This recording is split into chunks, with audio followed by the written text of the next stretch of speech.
দিনাজপুরের হিলি স্থলবন্দর দিয়ে বেড়েছে পেঁয়াজ আমদানি। ফলে বাজারে এই মশলাজাতীয় পণ্যের সরবরাহ বাড়তে থাকায় কমছে দাম। সপ্তাহ ব্যবধানে পাইকারি পর্যায়ে কেজিতে 6 থেকে 7 টাকা কমায় ষষ্ঠীতে ব্যবসায়ীরা। তবে বড় ধরনের লোকসান গুনতে হচ্ছে বলে ক্ষোভ আমদানিকারকদের। হিলি স্থলবন্দর ফিরছে চেনা রূপে। প্রতিদিন 20 থেকে 25টি পেঁয়াজ বোঝাই ট্রাক আসছে ভারত থেকে, যেখানে গত সপ্তাহেও দৈনিক প্রবেশ করত সর্বোচ্চ 10টি ট্রাক। পেঁয়াজের আমদানি বাড়ায় বন্দরে দীর্ঘ হচ্ছে ট্রাকের সারি। তাই স্বল্প সময়ের মধ্যে পণ্য খালাসে তৎপর বন্দর কর্তৃপক্ষ। আর পেঁয়াজ ওঠা নামাতেই এখন ব্যস্ত সময় পার করছেন স্থানীয় শ্রমিকরা।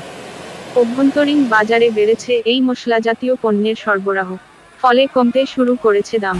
তবে সন্তুষ্ট নন আমদানিকারকরা।